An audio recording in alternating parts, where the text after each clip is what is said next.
with a slave, throw away the key, lock you in a cage, and it's been this way forever like this. Y'all people treat your animals better. Politicians posing for pictures. He's trying to get a little press, but he don't know the struggle, he don't know the stress. Wait, I'm holding back tears, some don't have a chance. Caught up in a circumstance beyond our control, where the outcomes is known. How you supposed to move? Where you supposed to go? Land of the free, home of the slave. Throw away the key, lock you in the cage.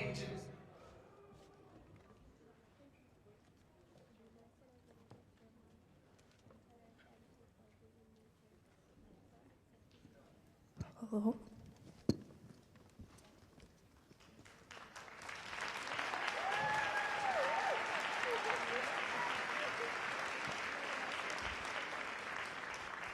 Good evening, ladies and gentlemen. We are Impact Repertory Theater. Our name, Impact, is not just our name, it also stands for something. The I stands for inspiration, M, motivation, P, preparation, A, activism, C, commitment, and T, teamwork. And we have something we believe in. Our credo is, we are youth activists who view the creative arts and leadership training as a way to develop ourselves and change the world in a positive way. We believe that we must be the message that we bring through hard work, focus, discipline, unity, and the principles of SOS. Safe space, outstanding effort, and service to our family, friends, and community.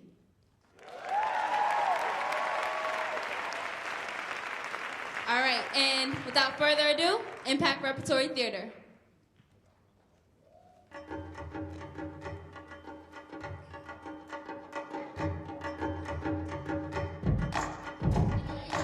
Drive-by right now. You living in the past, we right now. You living in a brand new sight now. Change the world with the words we write down. All I see is politics, and when the street be politics, it ain't safe. We all at risk. Get money, get power, get arrested for developing smarter kids. And when the street be politics, watch the street be politics. Making moves so we all exist. Get knowledge, get power, get justice, so flip this corruption, kids.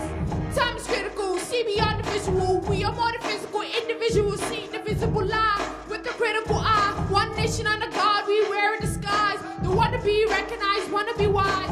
Wisdom of a nation that is two-time homicidal. Got survivors in American Idol, but I don't see activism on their auto bio. I do. I know politicians hate these losers are like puppets, dummies, and ventriloquists. Nah, I, nah, M-P-A-C-T.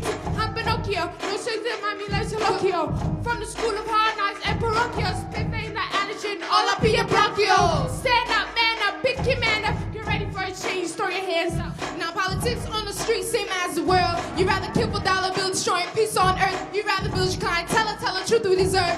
You rather treat your oil like crack this street work. We on yellow alert, but my mom says where I turn the same color as the sunrise jet. Is that really what oil's worth? Did that weight on my brother? While the government be thugging the world, we defend the propaganda while some get top billed as the price of oil rises and impacts get filled. Forgetting innocent children getting bombed in the dark, that they forgot little children in ghettos are getting shot.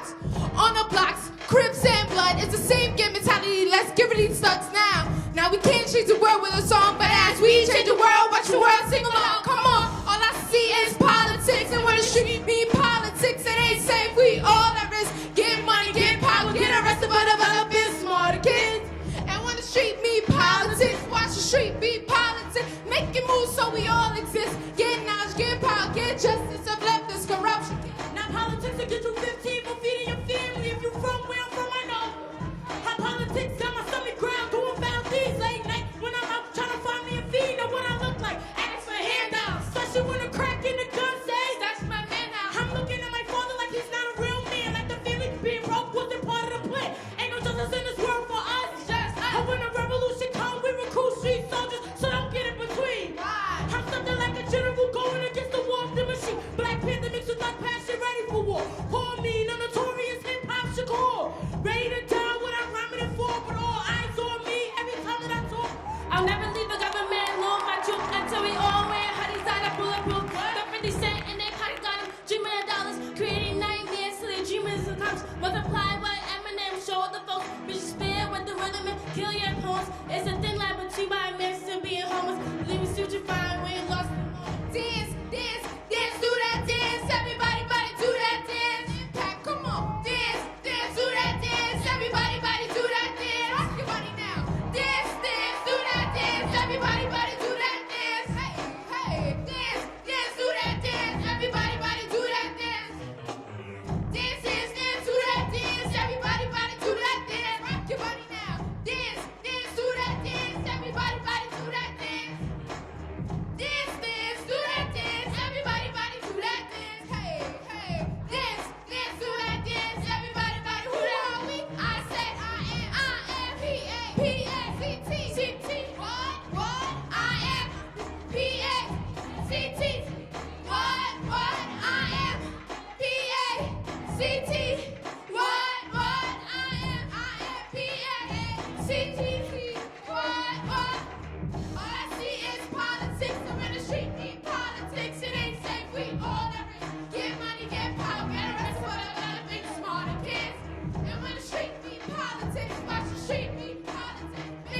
Let's have another round of applause for the Impact Repertoire Award. Awesome.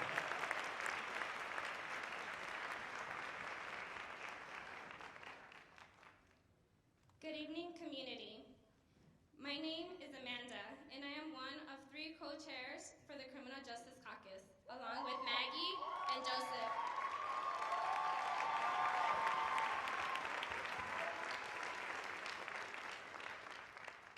We welcome you to our 5th annual Beyond the Bars Conference. This conference was pioneered by the Criminal Justice Caucus at the Columbia School of Social Work.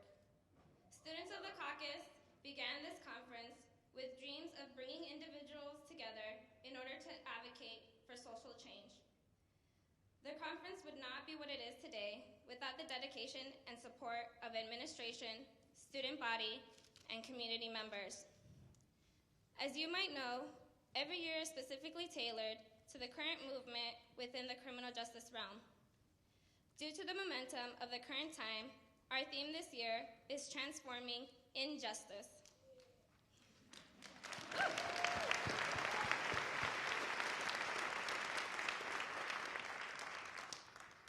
We have chosen this theme because right now we are currently at a crucial standing point.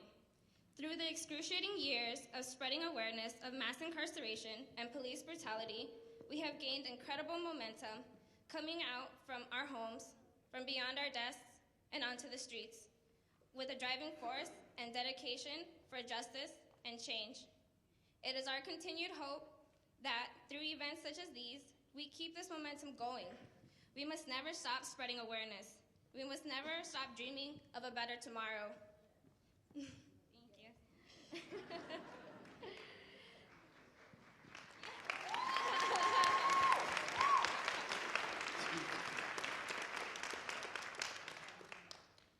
Through continued collaboration and banding together, we can and will create a just society where we can be seen for more than just the color of our skin, but instead for our character.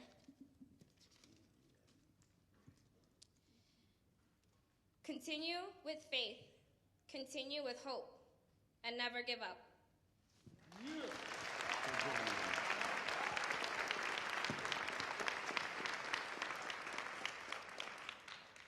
Good evening, everyone, and thank you all for coming. I'm Anibal Cortez, and I am a Beyond the Bars Community Fellow.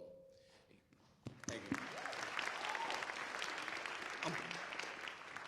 I'm part of the inaugural cohort of Beyond the Bars Fellows, and behind me you see a group of 25 men and women who come from diverse backgrounds, diverse interests, ages, genders, identifications. Some of us are formerly incarcerated, some of us have never been incarcerated. But one thing we do have in common is that we want to end mass incarceration.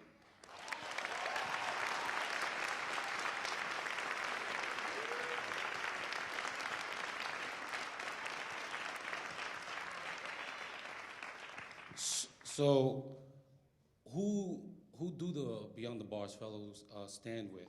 So we stand with a number of organizations and people, some known and some not known. So we stand with people who say Black Lives Matter. That's right. We stand with those who want college back in prisons.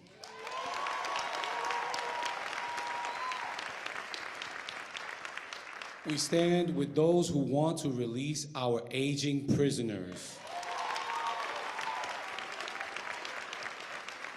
Reform parole policy. And we stand with those who want to ban the box and have been successful already. So, without further ado, this weekend we intend to dig deeper into the work of ending mass incarceration, building justice, and engaging in action beyond this weekend. So we thank you for coming, and on behalf of the Beyond the Bars Fellows, the Center for Justice, and the Criminal Justice Caucus, let us enjoy and get some work done.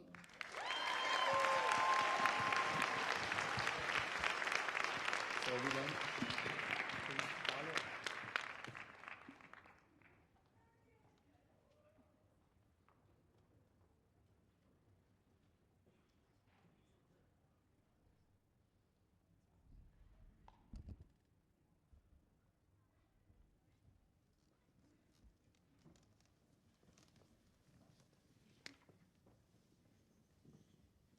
Wow, good evening, people.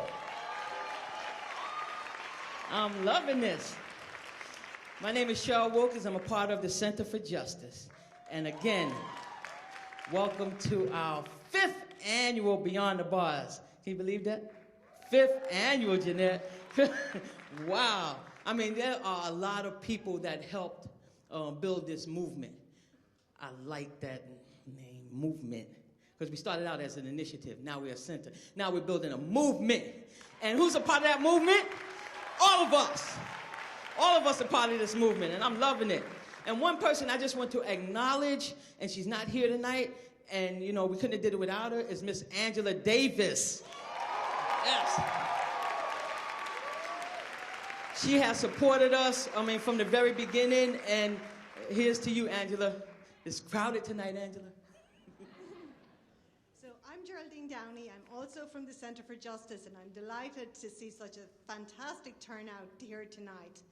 And I'm glad that we have become a center, and I want to acknowledge the very generous support of the university and also of the Town Foundation, and the great news that we got today that the Mellon Foundation will be continuing to help us advance our efforts, especially around justice in education.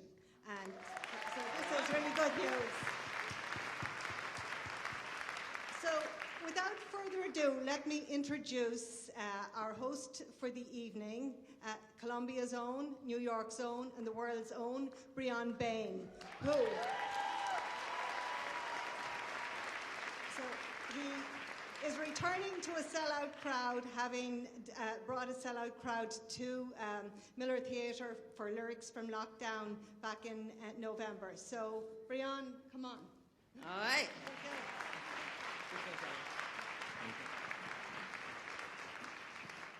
Peace. Oh, come on. Peace. I think we can still do better than that.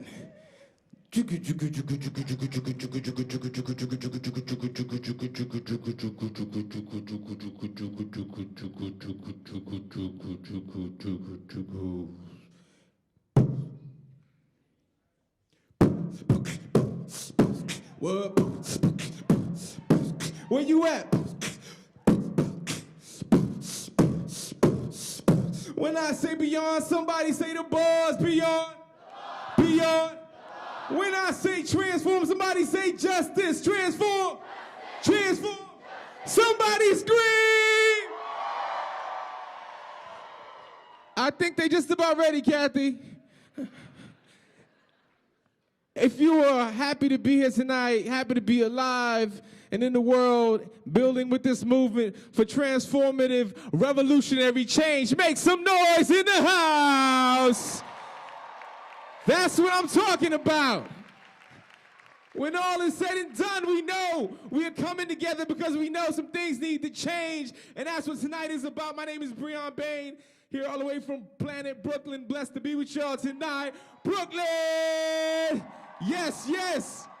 So real quick, because I'm going to bring on our first powerful student speaker to come and bless us, but real quick, if you're with me, and you're not just about tinkering around the edges, but really about transformative, fundamental, revolutionary change, when I say rise up, I need you to say rise up, rise up, rise up. That's what I'm talking about. Rise up, black people, rise up. Rise up, brown people, rise up. Rise up, Latin people, rise up. Rise up, trans people, rise up. Rise up, working people, rise up. Rise up, everybody, rise up. Rise up, all my sisters, rise up. Rise up, everybody, rise up.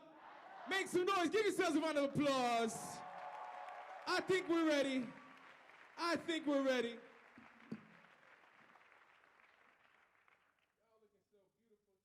Check, don't bounce the check. All right, here we go. I think we're ready to go. So our first student speaker, what's up, Vivian? How you doing? TSC in the building, you know what I'm saying? All right, all right. So we have our first student coming to bless us. How many Columbia students in the room? Make some noise.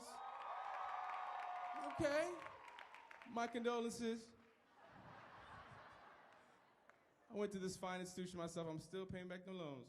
So Our first student is a poet organizer. All right? She's involved with Students Against Mass Incarceration. Make some noise if you're down with Students Against Mass Incarceration. She's down with Columbia Prison Divest Campaign on campus. Make some noise. The Black Youth Project 100. Make some noise if you're down for that. Just came back from Switzerland as a part of We Charge Genocide. Please put your hands together, show your love like your mama's coming to the stage for Asha Rosa.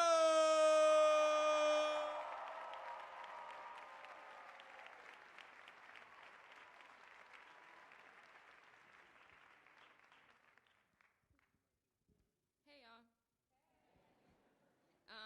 So thank you, Breon, for the introduction, and to the organizers of the event. I'm really excited to be here. There are a lot of you.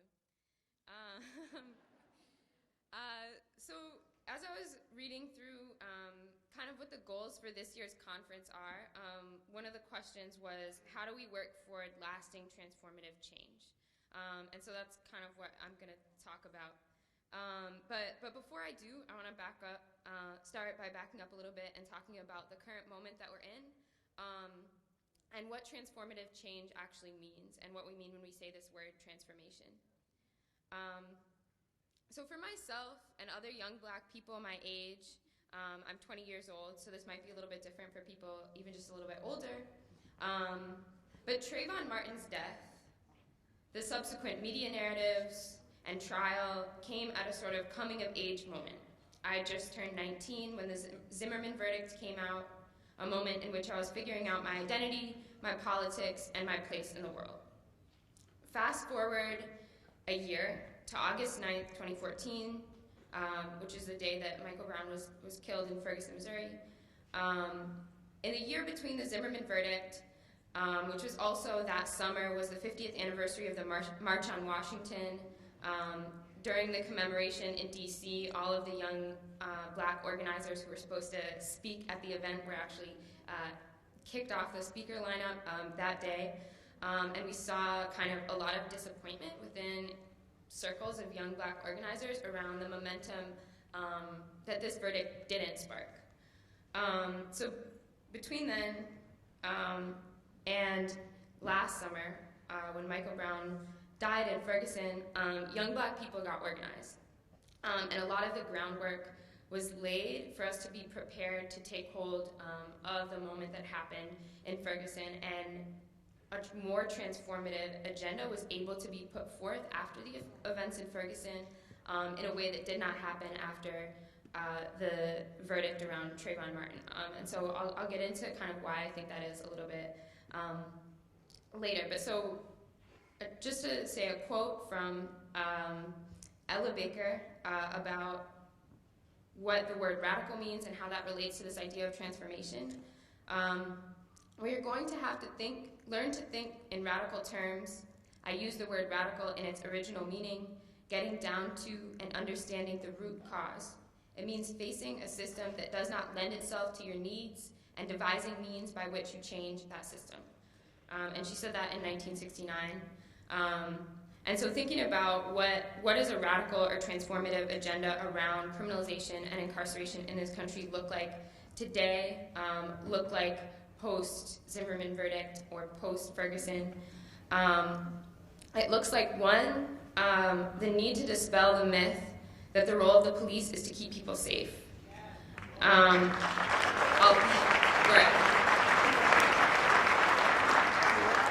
Although they do keep some people safe.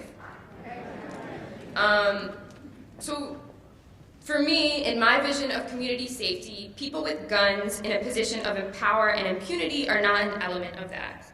And so even though police do keep some people safe, people with property, privilege, white skin, sometimes a Columbia University ID, it's important to understand that the protection of specific classes of people happens in a context where the majority of arrests that police in U.S. cities make are for nonviolent misdemeanor offenses. And those arrests happen with discriminatory and targeted enforcement. What this tells us is that the primary function of the system of policing we have today is to control people. It's not to keep people safe. And And we see that some people are kept safe, but the primary function of this system really is to control people. It's not the other way around. Controlling people is not a product of keeping other people safe, but that this primary function is about control. And we see that this system has been built on a legacy of policing black bodies in this country, going back all the way to slavery, to post-Reconstruction, to slave codes, laws that made it illegal for black people to do fundamentally anything. And so that leads me to the next thing I want to say, which is about the conversations we have about violence. We need to be shifting them toward a framework of analyzing structural violence. And so when we look at the difference between the moments of Trayvon Martin's death and Michael Brown, we can kind of analyze how this works out there. And so when we see young black people dying at the hands of the police, as we do all too frequently today, there's often a conversation about, oh, well, was this person really innocent? Were they doing something wrong? And that's problematic for a number of reasons. Regardless of whether or not someone should be doing something wrong, no one deserves to die the way black people are at the hands of the police. But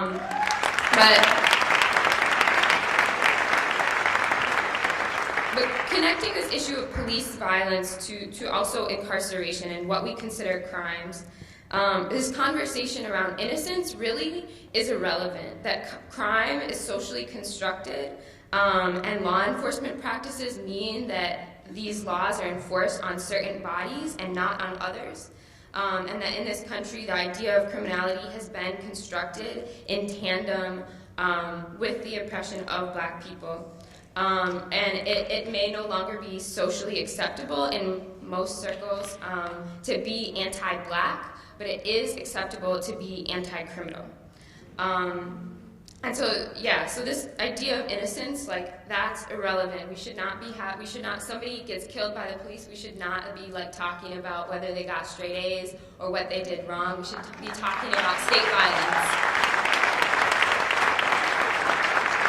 And so what I saw happen when I was organizing with other young black people after Trayvon Martin, and then now after the events we saw in Ferguson, following the murder of Mike Brown at the hands of Darren Wilson, we were required to connect his death to the repressive policing of protests we saw in Ferguson, and that's what led to this structural argument around the organizing that's going on.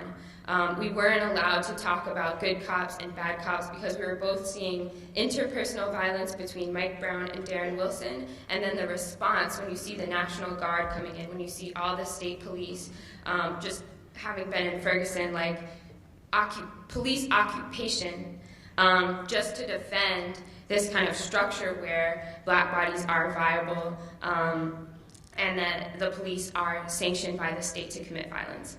And so we saw a shift from the crux of the argument being the innocence of Trayvon Martin to the crux of the argument being the violence of the state.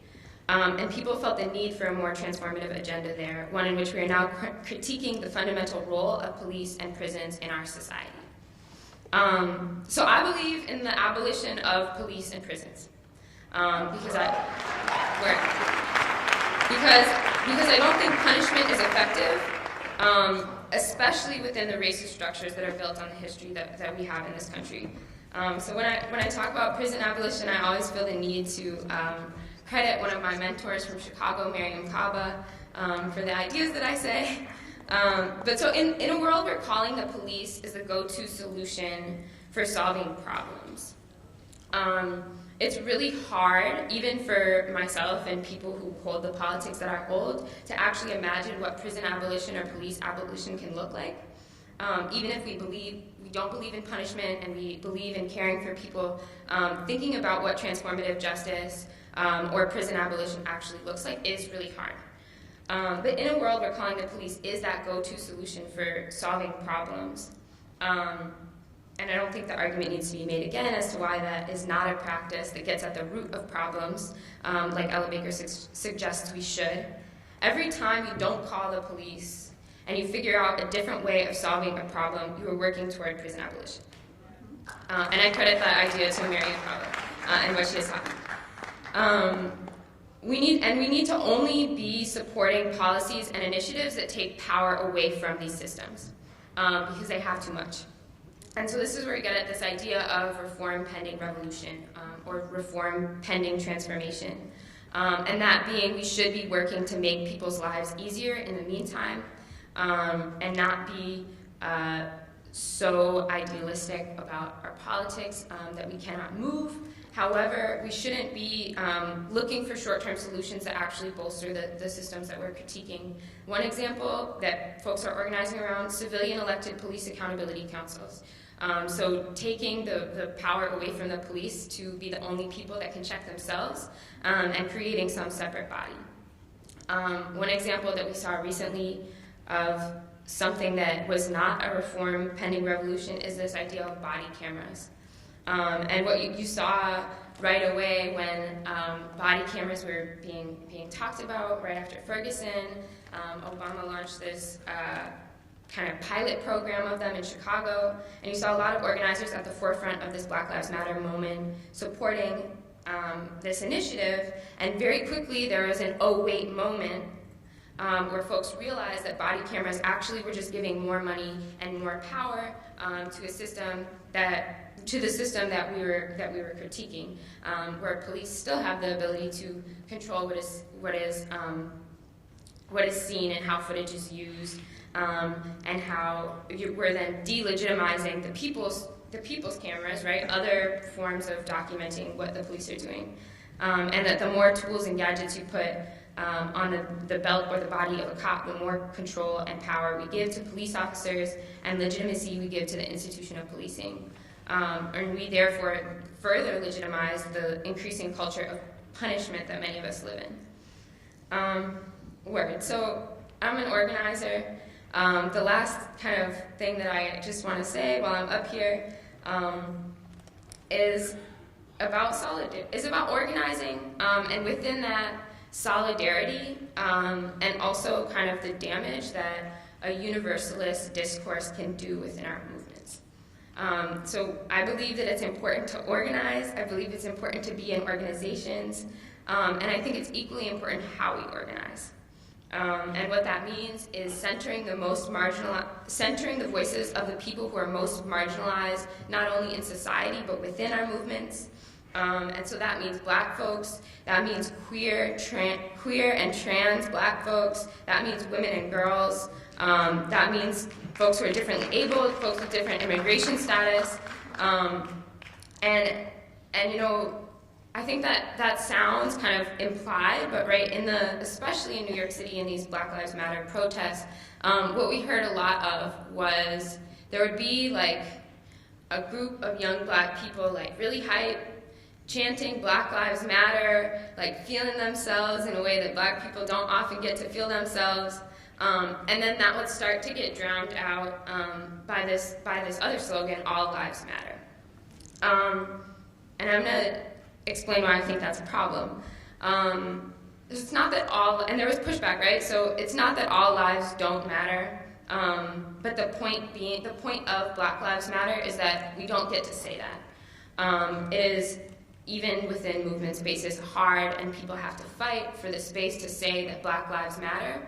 We don't have to do the same for all lives, and that by saying Black Lives Matter, we're actually doing something that is threatening this kind of universalist discourse that American democracy is able to rest on, and that with that discourse we're able to hide the inequality that actually exists, right? So the Constitution, the Declaration of Independence said all lives matter, and we all know who wrote that and what happened after.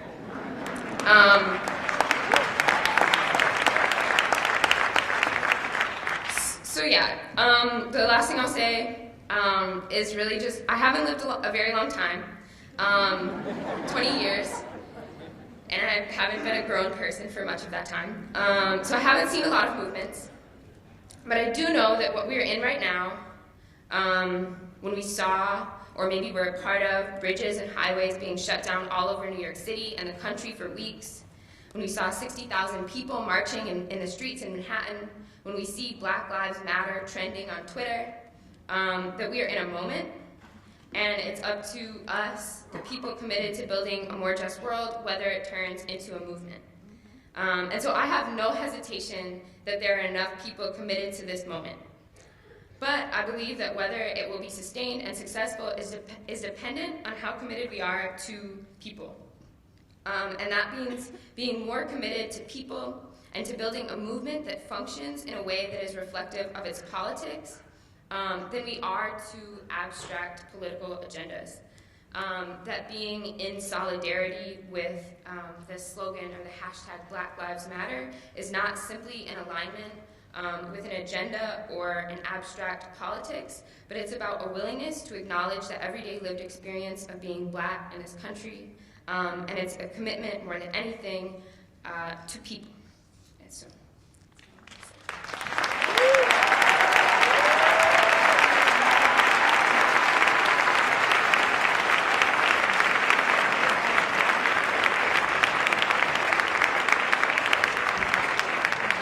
One more time, make some noise for Asha Rose and y'all.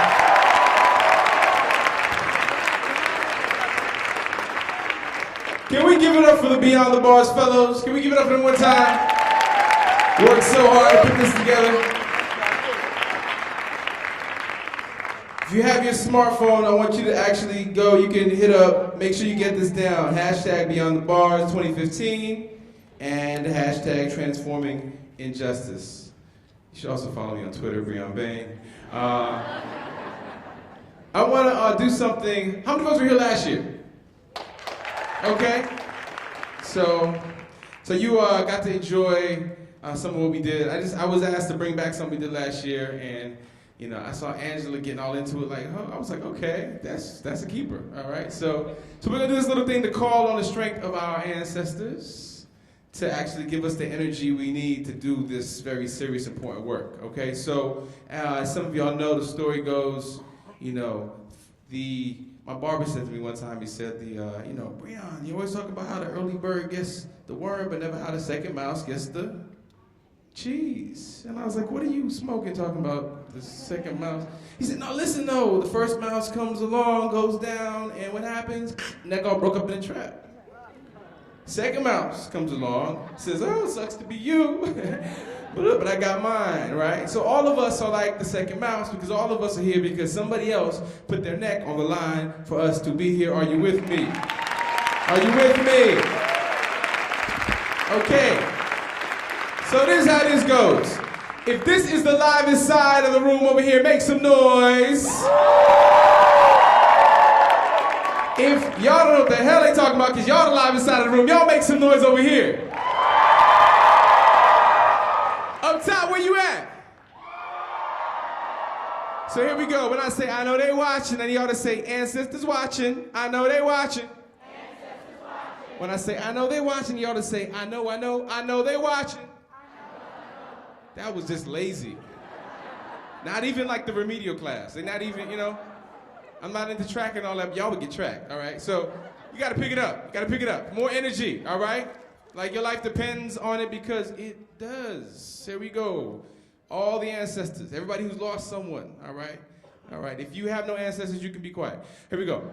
I know they watching, ancestors watching, I know they watching, I know. Come on, I know they watching, ancestors watching, I know they watching, I know. Come on, I know they watching. I know they watching. A little louder, I know they watching, ancestors watching, I know they watching, I know. Well, all right, hold up. Give yourself a round of applause, not bad. I think we can take it just a little notch higher, all right? If rhythm ain't no friend of yours, you can look to the left or right, find the one, and put it down. I'm just gonna throw it at you, and you're not gonna know when it's coming. All right, this is important because we're getting ready to honor one of our esteemed ancestors who recently passed. Brother who meant the world to me and to many of us in this movement, worked 25 years incarcerated for a crime he didn't commit, and has been an inspiration to all of us doing this work for over a decade. So I want y'all to bring it this time. I'm not gonna warn you, I'm just gonna throw it at you, see who's really focused and paying attention, all right? It's just gonna creep up on you. The world ain't the way it's supposed to be, but I know they watching over me. Trouble keep coming close to me, but I know they watching over me. I know they're watching.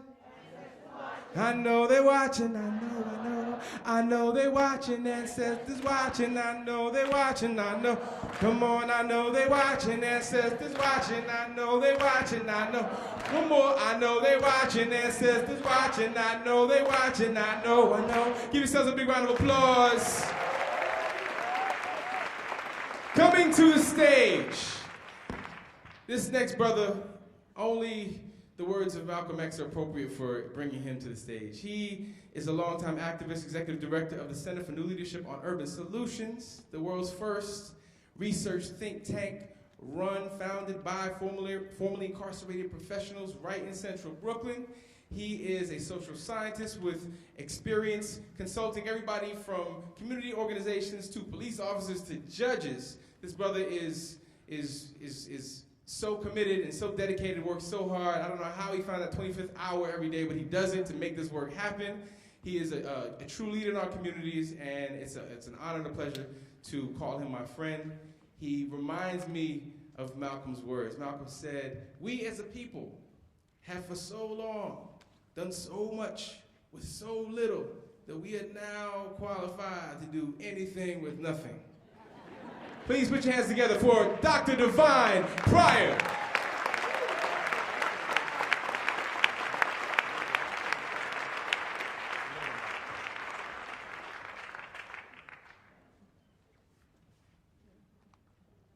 Good evening. What's up? What's happening? Peace, assalamu alaikum, and all of the greetings that are appropriate. Let me first take this opportunity to thank all of the organizers of the Beyond the Bars conference. Let's give them a round of applause in advance.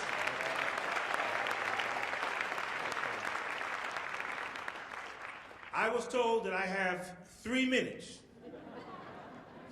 And so let me pull out my cell phone so that I can keep myself honest. So you already know my name. I'm here to give tribute to the man that we all know as Eddie Edwin Ellis. Yeah. Eddie Ellis was a visionary. He was certainly a man before his time. Rather than me stand up here and talk about all the things that Eddie did, let me talk about what Eddie stood for. But you have to remember that Eddie spoke a lot in parable. And as most of us who had grandparents, they never talked straight, they spoke in parable. So Eddie had a lot of parables. And I know that of the many parables that Eddie said to me, he said, "Divine, the last person that's going to discover water is going to be a fish." Now I want you to think on that for a moment as I speak about our beloved brother Eddie Ellis, and I'm not going to tell you what it means until the end. I want you to ponder on it.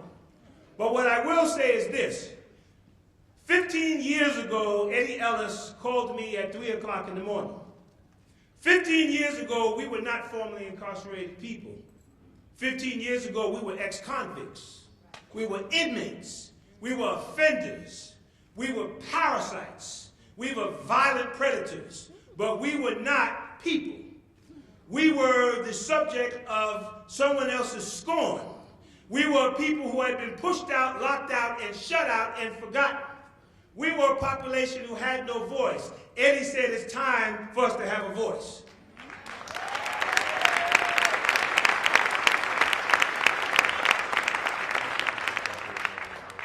I remember his voice as if it was last night. He said, "Divine, I think we hit the golden grail."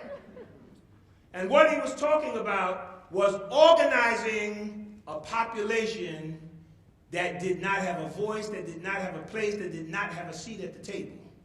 He said that it was time for us to not only fill the void, but it's time for us to raise the bar. That it was time for us to represent ourselves. It was time for us to speak for ourselves. It was time for us to take a stand, because he said, as someone said before him, that anyone who didn't stand for something would go for anything. And we decided that we would not do that. That instead that we would be trailblazers, instead that we would open up the way. We made a decision, a conscious decision, to make a sacrifice. And that sacrifice was for us to create a critical mass.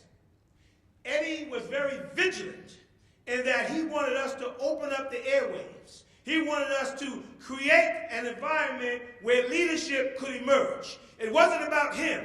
It wasn't about us, but it was about all of us. It was about everyone finding their voice, finding their purpose, and being able to understand that all of us have a reason and a cause that we have to fulfill.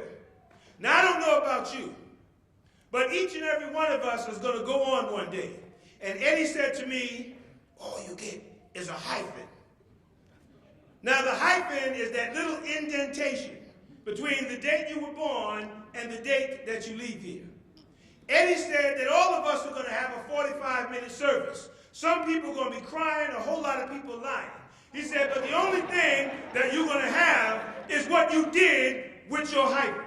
Did you do something meaningful? Did you do something significant? Did you do something with purpose? Did you build something? Did you grow something? Did you do something that someone 100 years from now could be inspired by? Because if you did not do that, then your existence was null and void. I'm down to my last minute. I better make it count. Eddie is the founder of the Center for New Leadership on Urban Solutions, the world's first and still the world's only criminal justice, public policy, research, advocacy, and training center run from the top to the bottom by formerly incarcerated professionals, representing every discipline from law to medicine. But it's not just the center that Eddie founded, it was the sentiment in the center. And what Eddie said, that we could spend all of our time criticizing the system. We could spend all of our time pointing out who did what, when, and how. He said, but he borrowed from the words of Malcolm, and Malcolm said, rather than talk about the dirty glass, just sit a clean glass next to it. So ladies and gentlemen, Eddie Ellis walked around with a clean glass. And he sat the clean glass there for us to be the change that we wanted to see. That we had to stand up and we had to represent the ideals that we put forth. So when we created our theory for change, the human justice theory, a formula which is human rights plus human development equals human justice, this is not just rhetorical. But this is about protecting the very essence of who we are. This was about lending your life to a cause that's worth dying for, because anyone who doesn't have anything worth dying for doesn't have anything worth living for.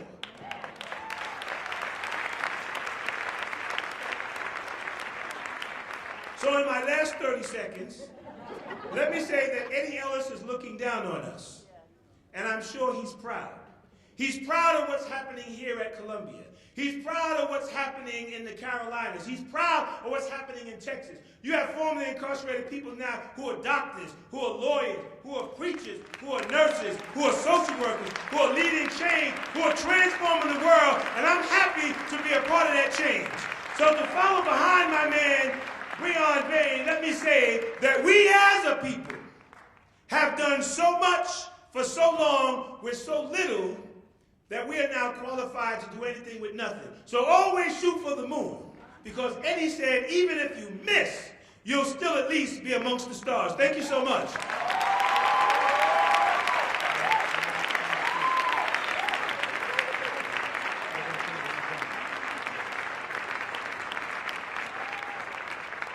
So,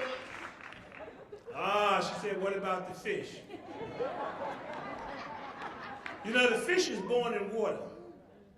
The fish swims in water and eats the water, surrounded by the water. It only knows the water. So when you say to the fish that the water's wet, the fish doesn't know what you're talking about because it doesn't have a reference point. There are some folks who are born in privilege and entitlement. And they don't know that it's privilege and entitlement. They have to be made to know. We have to get them out the water. We have to find a way for them to survive once they get out the water.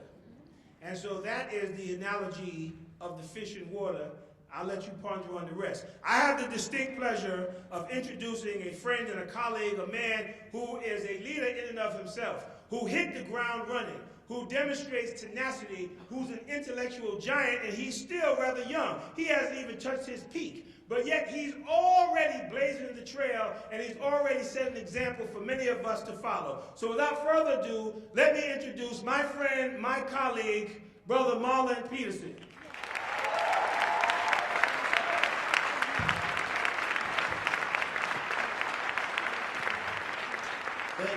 Devon. Now, when we had this prep, we said Devon had 3 minutes.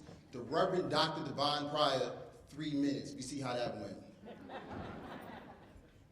I stand here before you today, 50 years after Selma, 50 years after Malcolm, 3 days after a scathing Department of Justice report that spoke of the atrocities in Ferguson. I stand before you today between 2 Eddies. One Eddie, Brother Eddie Ellis, whom I met while I was in prison, through radio, On the Count. Anyone here ever listened to On the Count? And who spent 25 years in prison for trumped up charges. And I stand before another Eddie, Eddie Conway, whom you'll meet in a few minutes, who spent 44 years in prison for trumped up charges. Both leaders in their own right. Both freedom fighters in their own right. It is their legacy that I stand before you today as an extension of it. You see, my legacy, the legacy of folks like myself in this audience and beyond, in the bar still, are an extension of what those folks have been able to do for us today. You see, my legacy, which is still happening, was matured in the same place that their own was, where Brother Malcolm own was, which is behind those prison bars, 10 years in the making. But you see, as I honor them and their legacies, I see this transformational work that we do through an intersectional lens.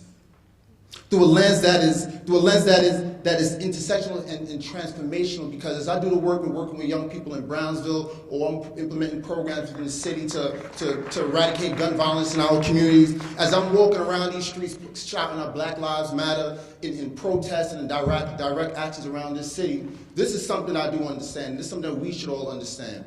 This work, when we think about intersectionality of this work, we can't do this work without thinking about the folks who are gay in this work, the folks who are transgender in this work, the folks who are being deported. You see, these folks are the same folks that are harmed by police violence. These are the same folks that's victimized by mass incarceration, mass deportation, mass criminalization. Our legacies are indelibly connected to transformational justice, the people work, as I like to call it. You know, just a couple months ago, a good friend of mine, he's in the audience here, Khalil, he was released from deportation proceedings. Something that rarely ever happens. Let me clear to you, when you have that final order of deportation, it rarely happens where you get to come home. And the day he was released, I left work immediately with a colleague and ran down to meet him and his wife at a restaurant that we just had lunch at earlier today called P.O.P.O. No. And they're not paying me for that. And on the way there, the colleague who I went to see Khalil with said to me, well, let me back up a little bit really quick. I said, this never happens. I was sort of dumbfounded. I was still struck that he was actually released because we didn't expect it to happen. And this colleague said to me, Marlon, you should expect this. We do this work to win. We need to understand, we need to perceive, we need to see, we need to envision what victory looks like. And as simple as that may sound, it was profound to me, and it should be profound to you. Because we have to envision what this victory looks like. We have to be able to see what the toppling of white supremacy looks like. We have to understand when we see Black Lives Matter, we have to believe and see what Black Lives Matter looks like when it really does. We have to be able to see that this work that we do here should not be dictated by funders that gives us contracts.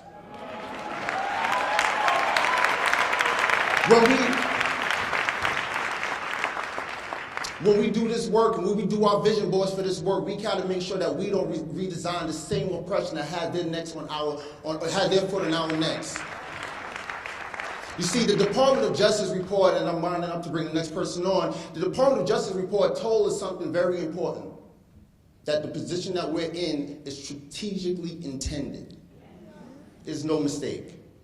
And as we do this work, we have to be able to envision it so that we make no mistakes about our work, about what we want to see, how we want justice to look like, what transformational justice actually looks like. So as we do this work of collective freedom and justice, I'm going to wind down, but I got to summon in, I need some of your support, but I'm going to summon in my sister, our sister, Assata Shakur.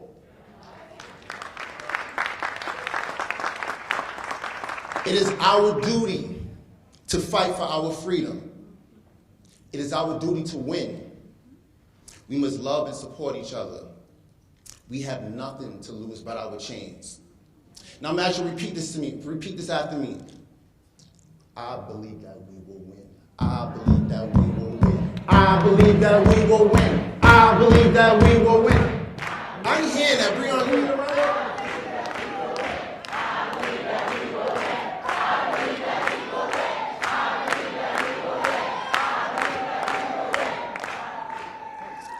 So let me bring on this brother, this other Eddie Conway, as I mentioned. He's a freedom fighter himself in his own right, who astounded me with his own story. He spent 44 years in prison for charges. And he was also a leading member of the Baltimore Black Panther Party, similar to Eddie Ellis here in Harlem.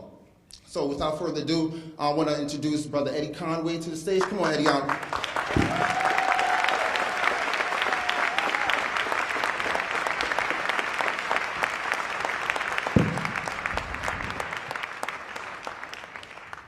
Brother Eddie said to me, Marlon, you got a tie on. I got on a shirt. What's happening? So Eddie Conway, so, you spent 44 years in prison for a crime for which you maintained innocence, for which you did not do. And this conversation, I wanted to sort of frame for the audience around leadership particularly. Now, you went in when you were 24. Recently, I mentioned this 3 days ago, the Department of Justice report came out that mentioned the scathing sort of, not the atrocities of the, not only police, but the justice system, judicial branch, the legislative branch within Ferguson, which to me was similar to the 1976 report that unmasked COINTELPRO. So kind of like putting those two things together, juxtaposing those two, you had civil rights movement, you had boycotts. Today we got Black Lives Matter, 2 million people in prison, over 2 million people deported within the last 6.5 years. What is your analysis on the state of leadership today? Well, first, I think it's important, like those justice reports, they have been bringing those reports out for the last couple hundred years. They have been coming up with the same findings, whether it was on COINTELPRO or whatever it was. But the fact of the matter is, every 28 hours, on average, a black man, woman, or child is killed by some kind of enforcement agency, whether in the prison system, or whether security guards, or whether uniformed officers. That's a fact, and that hasn't stopped since slavery. And that will continue until we find a way to gain control of the people that's patrolling our community. And that's why the Black Panther Party started. What I think about the leadership today is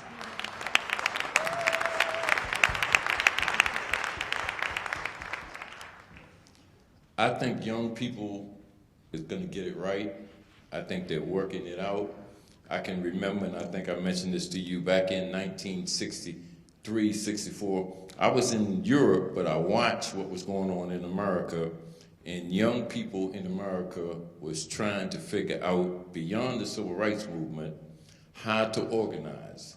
And you had the free speech movement, you had the anti-war movement, you had the cultural nationalist movement, you had all kinds of movements sprung up, SDS, etc. And eventually, it grew into the Black Panther Party. It grew into the American Indian movement. It grew into all other kinds of organizations that took a firmer stance. Today, young people are searching for a solution to how to change the conditions, to change the structure. They'll come up with it. It might take another year. I think they're committed. They're just starting. And I think, and this is something that I tell my comrades and other people of my generation, is let them figure it out, let them decide how they're gonna organize, and let them create their own structures, because 50 years ago when we started, we didn't listen to anybody. In fact, our attitude was that if you're over 30, right, that's what I was about to bring up. Don't trust them. You know, we didn't trust people over 30 back then in the 60s and the 70s. I mean, of course we worked with some people that were more progressive and more advanced and whatnot, but in general, we had an attitude that we needed to figure out what was going on. We thought, we could decide how we was going to sacrifice our lives if we did. And I think young people today have to make that same decision. Thank you for that. As you mentioned, young people, today, we have so many people all over this country, particularly around recent issues with police accountability, the most recent issues with police accountability. So you have people all over the country like, I can mention some names, Opal Tometi and Janetta Elzie, and then you have people like Michelle Alexander here today, and Dr. Divine Pride, and Glenn Martin. Like, there's so many people today that we have, but there are folks today, even of our eldership, I don't know if that's the word, who feel as such that many younger folks just sort of sit back and watch. And some of those folks are based right here in Harlem. And I can be very explicit in terms of the reason why I wanted to bring this conversation here was folks like Brother Al and other folks who feel like young folks need to just sort of sit back and learn from the leaders. Whether the critique is right or wrong, I want to know your thoughts about that as somebody who can sort of bridges between both generations. Yeah, I think you can learn, you can read, you can study history, but I think you have to make those decisions yourself. I don't think you should be leading or listening to leadership that's past their time.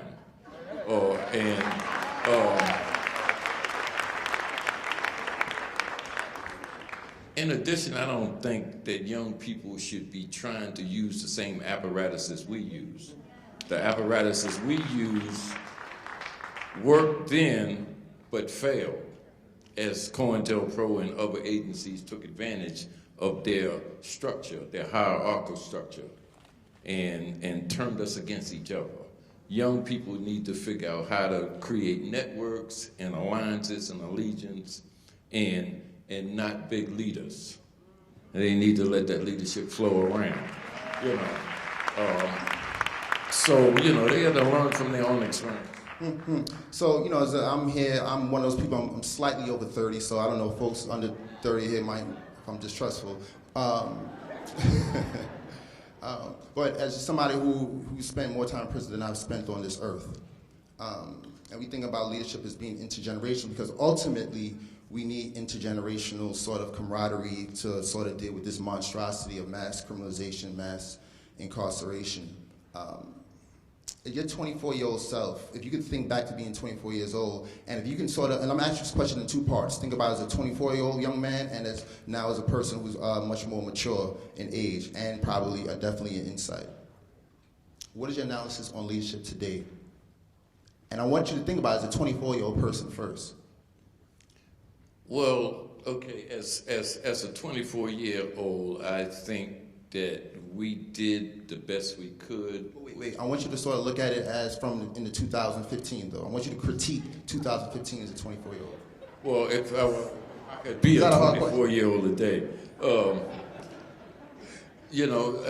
I'm looking at, and I go around the country and I speak, and I've been speaking in California, I've spoken in South America, up and down the East Coast, across the country.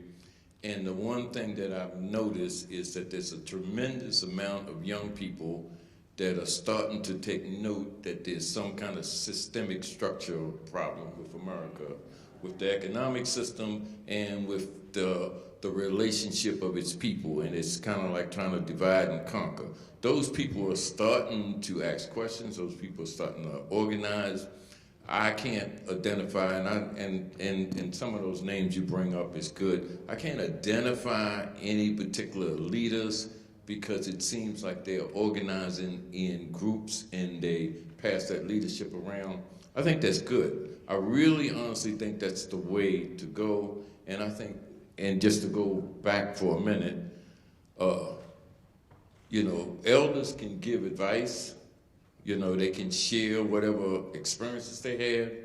They can be the example from whatever lives they live and how they present themselves. But ultimately, they have to be behind what young people do. They have to be supportive of what's happening. Because if this is going to turn from a minute to a movement, then it's going to turn because all of us are going to get on board, but we can't get on board as elders in the leadership. Thank you.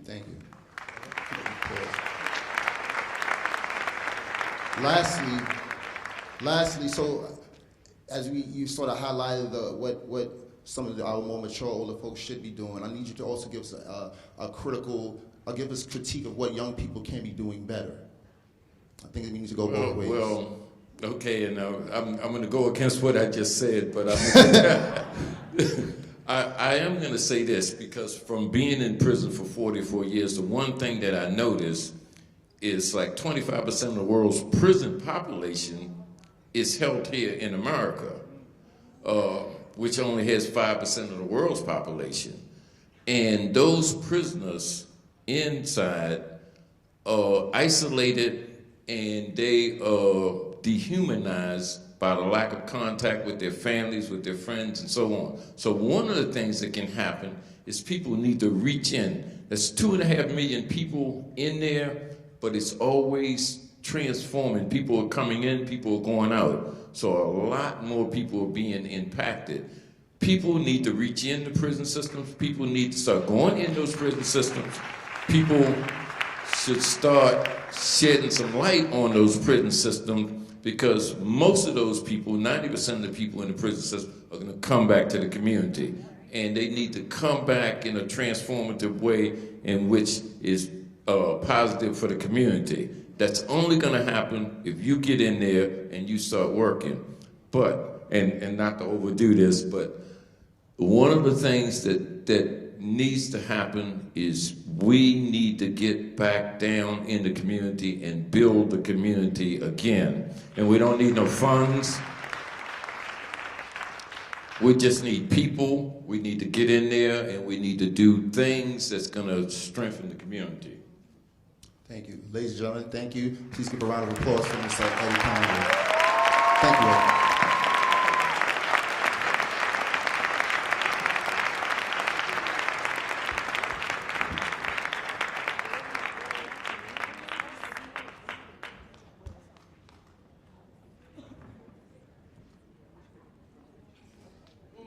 Give it up, give it up, give it up for Eddie and Marlon. One more time, y'all. Come on. Are y'all enjoying yourselves tonight? Are you enjoying yourself tonight? How many folks feel like they're in church? Can I get an amen? Can I get a hallelujah? All right. Holla. All right. So, on your way out, please give to the building fund. There actually no building fund, but we do have Beyond the Bars fellows who have baskets on the way out, and you are more than welcome to give your tithe and offering to support the work. So it's a real blessing. Are y'all ready for? See, when I first started writing this new Jim Crow book, right? I had a lot of help, so I want to bring out some. Please give a very warm welcome to the folks who are going to bring out our keynote speaker for this evening. Jazz Hayden, Dr. Barbara Wallace, and Dr. Kathy Boudin. Please put your hands together.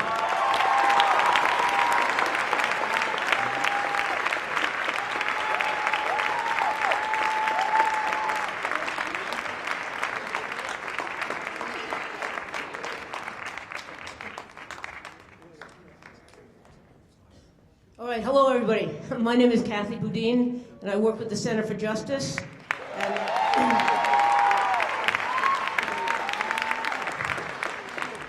And before I go into my brief introduction, I just want to acknowledge that Senator Velnanette Montgomery is here tonight. She's one of the people who has worked tirelessly in the State Assembly.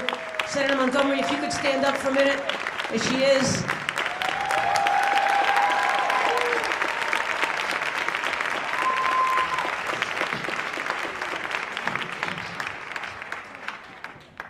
So I want to just say that we're really honored, of course, to have Michelle Alexander here, and I'm trying to think about what to say. I think that part of what is so inspiring and so moving about Michelle Alexander is that she herself has gone through one stage of transformation after another and another, and she takes us all along with her. So when she first spoke about what is it that brought her to even think about writing the new Jim Crow, it was that she herself had experienced learning the impact of having a felony. And it was when she learned about that and she writes openly about it, she made a decision to commit herself to learn about and to change that system. And it was almost the force within herself of her own commitment and principles that has driven this process as far as it has. Then, about a year ago, she started thinking, well, maybe the Jim Crow system, the caste system that she so clearly defined, was a system, but then it's part of a broader system. And so she began to think about, well, what is that broader system? And then she started thinking about, well, there's all the issues that she had spoken about in her book, all the collateral consequences and the police misconduct and brutality and the racism. But then you can work on each issue, but then what do you do when you've worked on each issue? What happens? How do you really make the change that relates? And I think that it's her own thinking, her own evolution, that's her own commitment in that evolution that's been a tremendous force for our whole country. And I'm just really, really honored that she's here tonight to speak with us.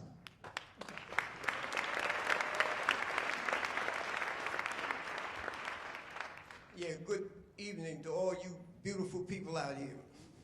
Yeah. Michelle Alexander, I tried to prepare some thoughts for when I came up here to introduce her tonight, and I couldn't think of anything that I could say that would be original or something that nobody else knew. But after hearing the last speaker up here that just did 40-something years in prison, you know, the one thing, and he talked about leadership, the one thing I thought, and I've arrived at as a result of my life experience, is that this question of leadership can only be addressed in one or two ways, man. It's either principled or it's unprincipled. It has nothing to do with age. It has nothing to do with color of skin. It has nothing to do with class. It has everything to do with principle. And how do I relate that to Michelle Alexander? When I read her book, the first time I picked it up, it was like reading my biography, because everything she described in that book, I had lived. I was in the 32nd precinct at 5 years old on 135th Street as a result of a misunderstanding in school. But I was sitting on the sergeant's desk with my feet hanging over, waiting for my mother to pick me up. And so my life has been steadily part of what every black man goes through in this country. You know, school to prison pipeline, the streets, incarceration, back and forth. Dropped out of every school I ever went to, but I ended up with 4 college degrees. Even attended Harvard. So when I read Michelle Alexander's book, it was like reading the New Testament. You know, I say, here it is. She's finally pulled all together. Here's somebody that finally pulled it all together. All the things that I've known all my life, I've experienced them. She pulled it together, and that book has become the New Testament of movement building out here. All we have to do now is connect the dots. That's what we have to do. We have to stop speaking in 1,000 voices, man. We got to come together with one plan, one strategy, one set of tactics for bringing this system down. I'm an abolitionist. I'm not trying to tweak the system, and she isn't either.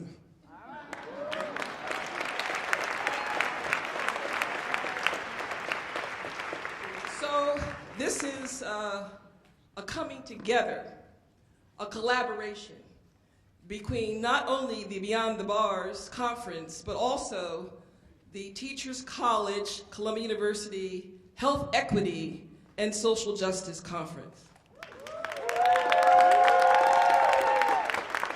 So, in coming together and doing this joint introduction, it's my role to read the remarks that will give you some idea of how Michelle Alexander has arrived at this point in time.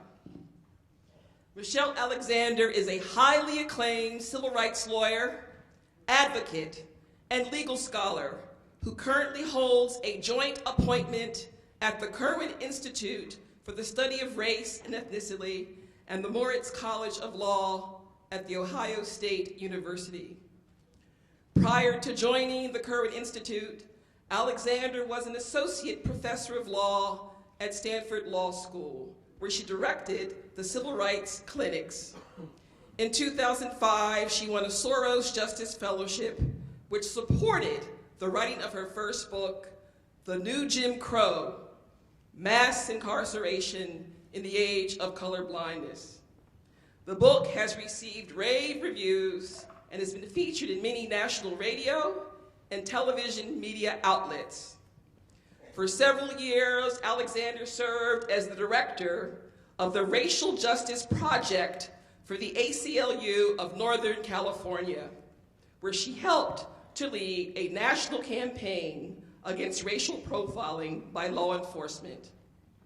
While an associate at Saperstein, Goldstein, Demchak, and Baller, she specialized in plaintiff side cases, plaintiff side class action lawsuits alleging race and gender discrimination.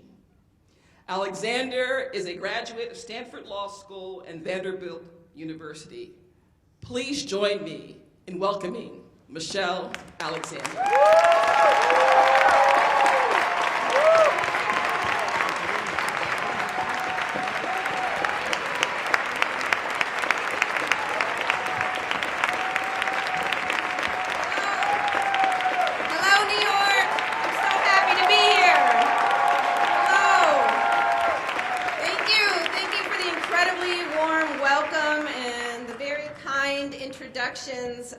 I am just thrilled to be here, surrounded by so many folks who are dedicated to transformative justice. This gathering is happening at such a critical moment in our nation's history. It's a time when it seems that many people all over the country, in small towns, big cities, from coast to coast, are beginning to wake up to the reality of race and justice in America.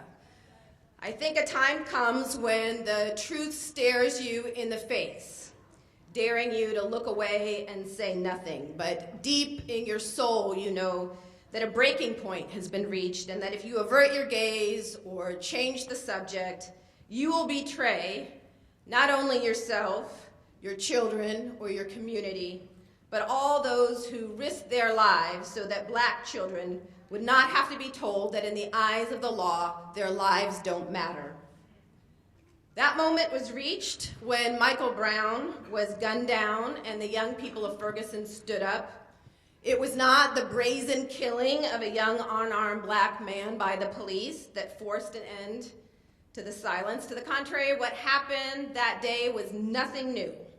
Isabel Wilkerson, the author of The Warmth of Other Suns, acknowledged this in an essay published in The Guardian, pointing out that the rate of police killings of Black Americans today is nearly the same as the rate of lynchings in the Jim Crow era. What happened that summer day when Officer Wilson killed Michael Brown was nothing new. But the young people in Ferguson had had enough. They were not going to allow the police to leave Michael Brown's body lying in the street for 4 hours while the authorities scrambled to get their story straight. These bold and courageous young folks took to the streets, and in the weeks and the months that followed that they stayed in the streets, they scrawled on handmade signs 3 words eerily reminiscent of eras we supposedly left behind: Black Lives Matter. Now, I'm well aware that this particular crisis may feel new to many in this country, but its roots are as old as the country itself. We continue to live the paradox of a nation founded with the bold preamble that all men are created equal with certain inalienable rights, including life, liberty, and the pursuit of happiness, while at the same time denying all of those basic civil and human rights to slaves, and writing into our original Constitution the rule that black people counted as only 3/5 of a human being. This paradox of a nation born with lofty ideals of equality and freedom, but extending those ideals primarily to wealthy white men, is the founding paradox of this nation, and it remains a paradox to this day, even now as a black president sits in the Oval Office.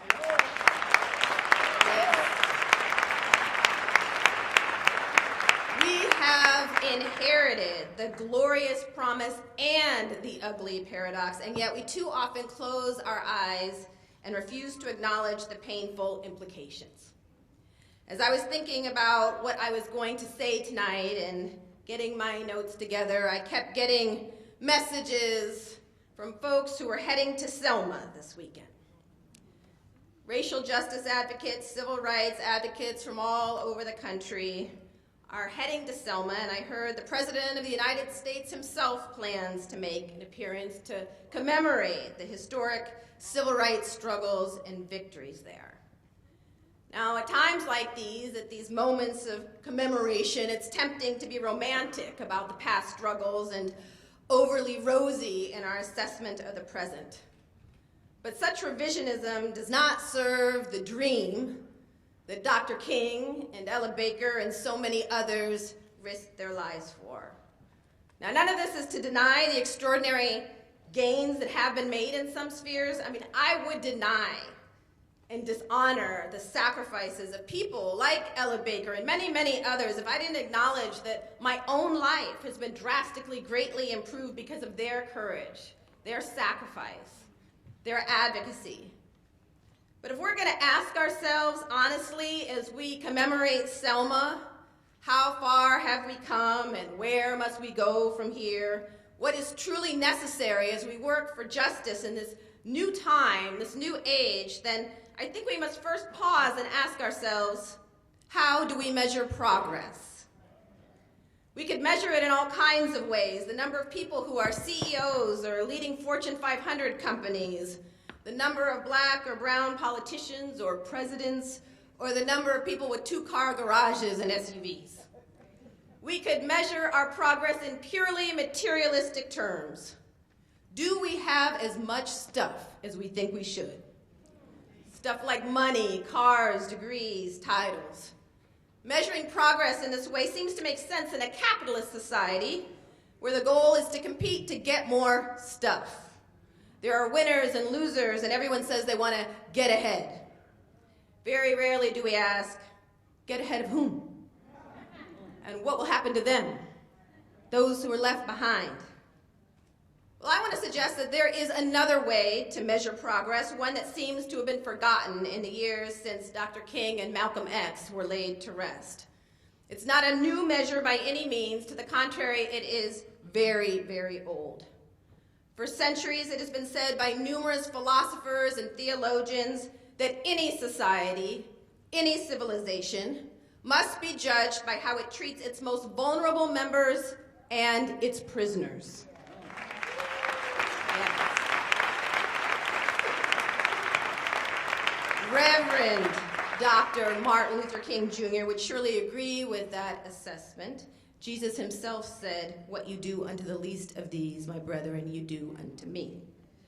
And so when I stand here tonight and consider how we in America fare when judged by this measure, how we treat our most vulnerable members and our prisoners, I cannot help but think of the millions of poor people, overwhelmingly poor folks of color, who are cycling in and out of our criminal justice system today in this era of mass incarceration, in this post-King, post-civil rights era.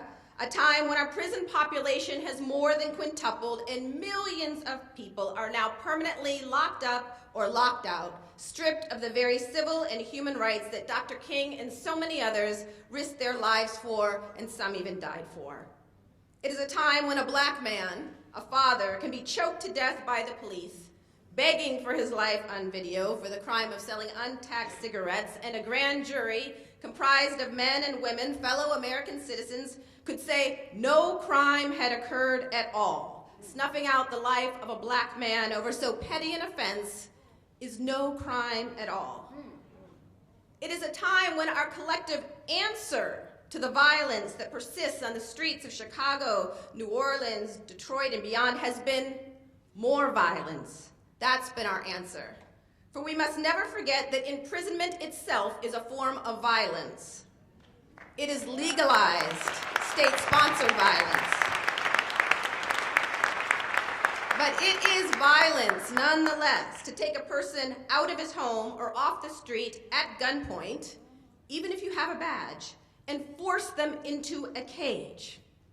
And it is difficult to imagine that Dr. King would have believed that in communities ravaged by poverty, hopelessness, and despair, that the answer would simply be more violence, that we could punish and threaten our way to peaceful communities, to a place of justice. Today, a prison industrial complex, a prison system run for profit, a system of mass incarceration has been born. It is a system unprecedented in world history, and it is one that is so violent, so brutal, so unrelenting in its punitiveness that many Americans can scarcely believe the truth about this system when confronted with the facts. And for poor people and people of color, this system extends far beyond the prison walls into the streets of Ferguson and New York City and Chicago into rural Louisiana and beyond. Once the system targets you, sets its sights on you, it's nearly impossible to escape its grip. It's constant surveillance and control. The whites-only signs have come down, but new signs have gone up. Notices placed in job applications, rental agreements, loan applications, welfare forms, school applications, and petitions for licenses. New signs have gone up, informing the public that the millions of people branded felons and criminals in this era of mass incarceration, are not wanted here. Discrimination is now perfectly legal against them. The lynch mobs may be long gone, but the threat of police violence is ever present. A wrong move or sudden gesture could be massive retaliation by the police. A wallet can be mistaken for a gun. It is a system that has arisen out of the ashes of slavery and Jim Crow, a system that has branded tens of millions of people in this country as felons, shamed and scorned, relegated to a permanent second-class status. It is a system that rests on the premise that some lives simply don't matter. So if we're serious, and we're going to ask the question, how much progress has our nation made in achieving the dream that inspired the Civil Rights Act, the dream that fed the courage of those who marched in Selma, then I think we've got to ask ourselves whether we continue to create and maintain systems and structures that guarantee the exclusion, suffering, and oppression of others. If we're going to measure progress, we need to look not up to the top of the pyramid, to Barack Obama for evidence of progress, but down, and ask ourselves, how do we as a society treat the most vulnerable as well as our prisoners? Not how the relative few, the rich or famous, are doing. And when we ask ourselves that question, an uncomfortable reality begins to emerge. We must confront an inconvenient truth, the truth that we in America have done it again. We have rebirthed a caste-like system in this country, a new Jim Crow.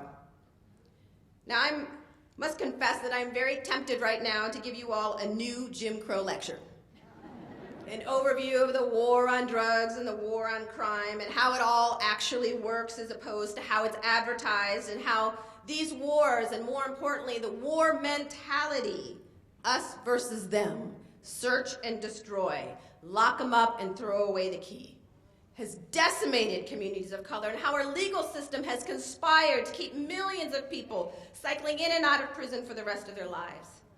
For I know that many people in this audience may think they know how the system works, just like I once did, but really don't. Some of you may think you have some idea of how bad it is, how discriminatory, how brutal, how the system is rigged, but you don't really know the half of it, just like I once thought I knew but didn't.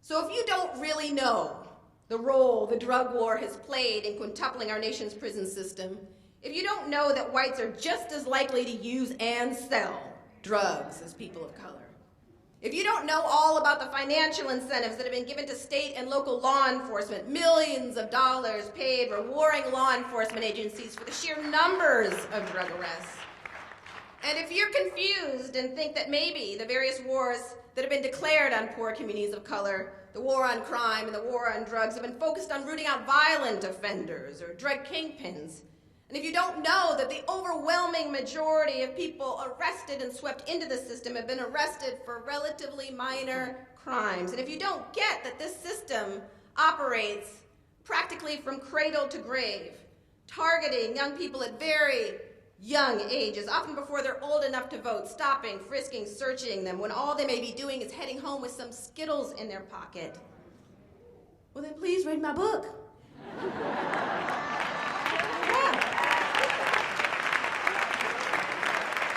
And if you don't know that the current system of mass incarceration can be traced back to segregationists who once chanted segregation forever and then changed their tune with the passage of the Civil Rights Acts and began chanting law and order, and built a Get Tough movement, a movement designed by pollsters and political strategists who found that thinly veiled promises to get tough on them, a group not so subtly defined by a race, could be enormously successful in appealing to poor and working class whites. If you don't know about the Southern strategy, you don't know about racial code language and the use of welfare and crime as a means to break the Democratic Party in the South and build a new Republican majority, and if you don't know about how this backlash emerged at precisely the same moment that work was vanishing, disappearing from inner city communities due to deindustrialization and globalization, leading to waves of joblessness and the economic collapse of inner city communities and rising crime, creating the perfect storm, or if you're operating under some delusion that the Democrats have been the better angels, that they have been kinder or gentler in this era of mass incarceration, if you don't know that it was President Bill Clinton who mastered the game of using subtle racial appeals, and that it was his administration, a Democratic administration, that escalated the drug war far beyond what his Republican predecessors even dreamed possible, if you don't know how the U.S. Supreme Court eviscerated Fourth Amendment rights and immunized the system from judicial scrutiny for racial bias, if you don't know this history, if you have some trouble connecting the dots between slavery, Jim Crow, and mass incarceration, then please educate yourself. I wrote my book in the hopes that it would be a tool, but there are many, many other good tools, excellent books and resources. Read Angela Davis's book, Are Prisons Obsolete? Read Douglas Blackman's book, Slavery by Another Name. Read Paul Butler's book, Let's Get Free. Read Christian Parenti's book, Lockdown America. Read Prison Profiteers, Who Makes Money Off of Mass Incarceration. Read Brian Stevenson's book, Just Mercy.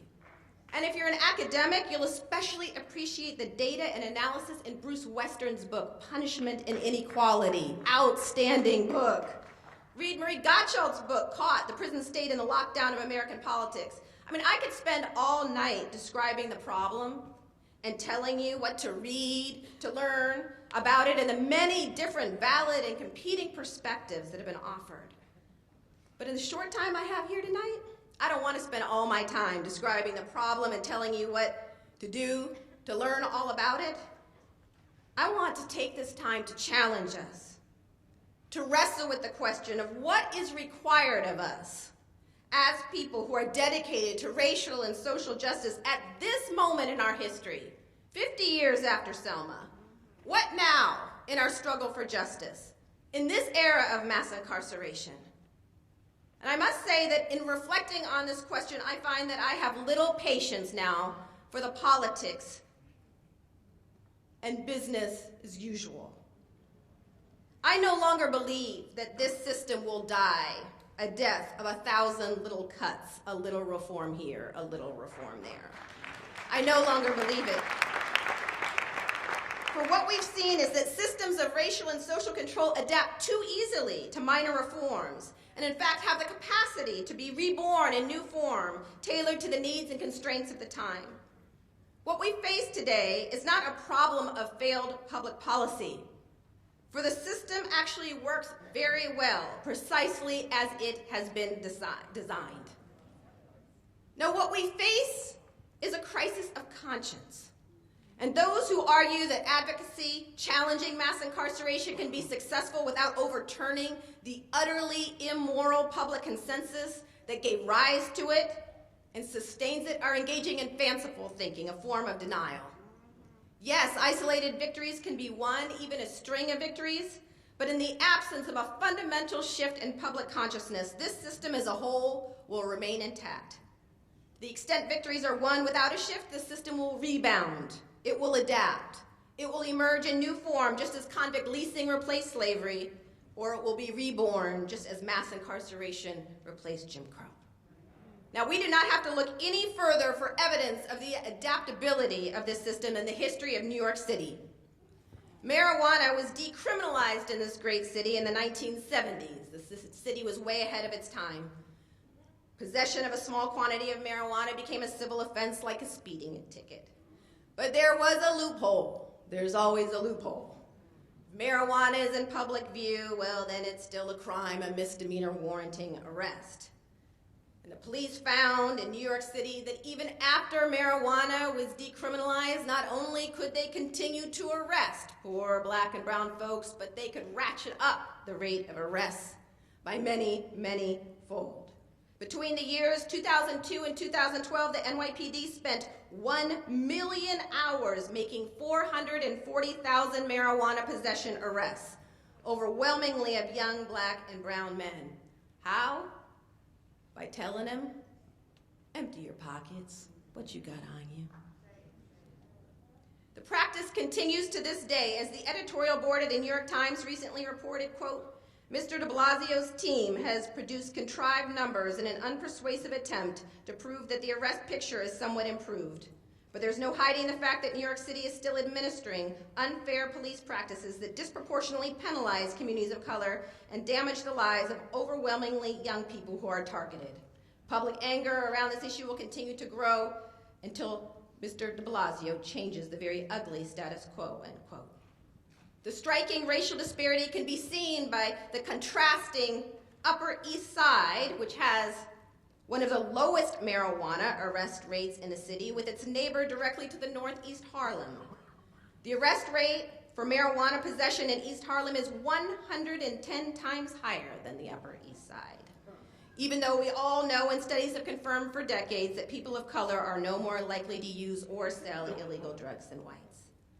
Over and over, we've seen that the same mentality and belief systems resurface and continue to operate, exploiting whatever loopholes are available or manifesting themselves in new structural arrangements. So what does this mean for us as we reflect on doing the work of transformative justice? Well, after years of walking the path of piecemeal policy reform and tinkering with the machine, working as a civil rights lawyer and advocate, I now finally understand exactly what Dr. King meant when he said just months before his death, after Selma, after the Civil Rights Acts and voting rights had been passed, he told a reporter, quote, "For years I labored with the idea of reforming the existing institutions of the society, a little change here, a little change there. Now I feel quite differently. I think you've got to have a reconstruction of the entire society, a revolution of values," end quote.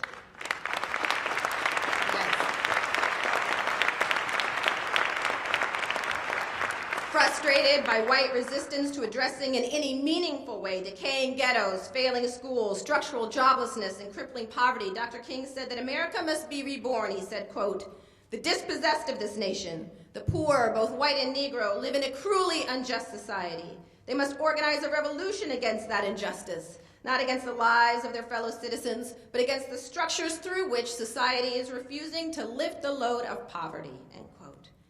And when speaking to a staff at the Southern Christian Leadership Conference in 1967, staff who were concerned that the civil rights movement had lost its steam and direction, King said the time had come to shift from a civil rights movement to a human rights movement. Political reform efforts were no longer adequate to the task at hand, he said, quote, "For the past 12 years, we have been in a reform movement. But after Selma and the Voting Rights Bill, we moved into a new era, which must be an era of revolution. We must see the great distinction between a reform movement and a revolutionary movement. We are called upon to raise basic questions about the whole society," end quote. Well, today I fear that many civil rights lawyers and advocates like myself have been stuck in a model of advocacy that King was determined to leave behind. Rather than challenging the basic structure of society and doing the hard work of movement building on behalf of poor people of all colors, we have been tempted too often by the opportunity of people of color to be included in the political and economic structure as is. And we have allowed ourselves to be willfully blind to the emergence of a new caste system, a system of social excommunication that has denied millions of poor people and people of color basic human dignity. The significance of this cannot be overstated, for the failure to acknowledge the humanity and dignity of all persons has lurked at the root of every caste system. This common thread explains why in the 1780s, the British Society for the Abolition of Slavery adopted as its official seal a woodcut of a kneeling slave above a banner that read, "Am I not a man and a brother?" That symbol was followed more than 100 years later by signs worn around the necks of black sanitation workers during the Poor People's Campaign, answering the slave's question with the simple statement, "I am a man." And yet here we are, decades later, and a black man in the White House, and most Americans claiming to be colorblind, and thousands of people are holding signs reminding a forgetful nation that Black lives matter. The fact that sign is necessary today in protest of yet another caste system suggests that the model of advocacy that has been employed for the past several decades is not, as King predicted, adequate to the task at hand. If we can agree that what is needed now at this critical juncture is not mere tinkering or tokenism, but as King himself insisted more than 40 years ago, a radical restructuring of our society, then perhaps we can also agree that a radical restructuring of our approach to advocacy is in order as well. Of course, there are those who tell me that my newfound revolutionary spirit is misplaced, especially now that there is so much progress being made through traditional political channels to end mass incarceration in America. I'm often asked, aren't I thrilled by marijuana legalization? Aren't I delighted that the Koch brothers and Newt Gingrich are sitting down at the same table with the ACLU in the center of American progress to come up with a grand plan to end mass incarceration? Aren't I glad that President Obama granted clemency to 8 people convicted of nonviolent drug offenses? Isn't it great that the Justice Department just issued a report finding a pattern of practice of race discrimination in the Ferguson Police Department? Aren't I delighted that the new mayor of New York City finally settled the stop and frisk case? Over and over I'm asked, did you ever think back when you were first writing your book that any of this would be possible? And I have to confess that yes. Yes, I definitely thought this was possible. In many ways, it is exactly what I feared. As a nation, we are on the verge of doing many of the right things for the wrong reasons. Now, don't get me wrong. I am a supporter of marijuana legalization. In fact, I believe that the possession of all drugs for personal use should be decriminalized. I believe, yes. I believe we should follow the example set by Portugal, which more than a decade ago decriminalized the simple possession of all drugs and saw rates of drug addiction and drug abuse fall as that nation stopped caging people caught with drugs and started investing in drug treatment on demand.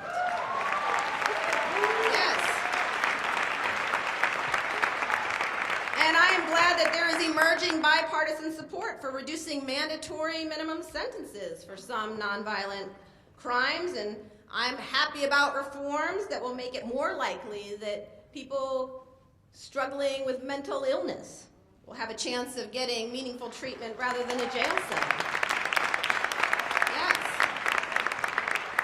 But when considering whether marijuana legalization and the recent bipartisan initiatives represent genuine progress, and by that I mean truly transformational change, I think we should ask ourselves, have we as a nation changed our minds about the dignity and value of the people whose lives have been destroyed by the drug war? Or have we simply changed our minds about marijuana? If legalization is motivated primarily by our changing views about the drug, the growing consensus in the medical community that marijuana is actually less harmful than alcohol or tobacco, but our views about them, those who've been targeted for these drug crimes, hasn't really changed, then we haven't made much progress at all from a racial justice perspective. Similarly, if we've got to ask ourselves, is the primary engine driving the new bipartisan enthusiasm for criminal justice reform driven primarily by a new awakening to the value of the lives and communities that have been destroyed? Or is this new enthusiasm for reform driven primarily by concerns about the costs of this massive prison state and reluctance to raise taxes on the predominantly white middle class? Truly transformative change will come when and only when we change rules, laws, policies, and practices because we have opened our hearts and changed our minds for the better regarding the dignity and value of all people of all colors, no matter who they are, where they came from, or what they may have done. By doing the right thing for the wrong reasons, we save lives today only to lose them tomorrow. For what we know, what we certainly ought to know by now, is that these systems of racial and social control adapt and morph over time, adapting to the needs and constraints of the time. Ultimately, what lies at the core of the current caste-like system is a flawed public consensus, a failure to care, really care across lines of race and class, the belief that some lives simply don't matter. And it is this failure to care that lies at the core of every caste system that has ever existed in the United States or anywhere else in the world. So I rejoice for the lives that may be spared by these new bipartisan alliances, but I am filled with grief for those we will certainly lose tomorrow if we do not find a way to steer this ship in a radically different direction and develop a new moral consensus.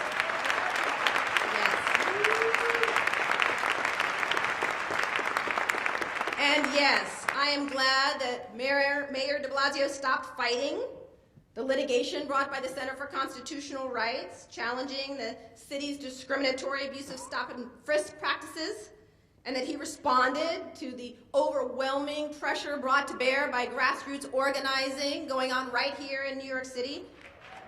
Yes, we made him. But I have to pause and take a deep breath as I consider how far he and we have truly come.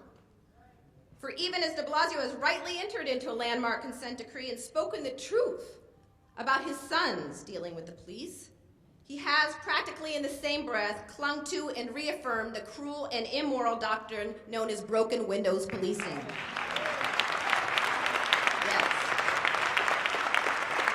Those who may be unfamiliar, broken windows policing is the notion that the best way to make our communities safe and secure is to come down with a hammer on people who commit the most minor of infractions. Not on all people, of course, for broken windows policing is not practiced with any great enthusiasm in wealthy neighborhoods, but only on the poorest and most vulnerable communities of color.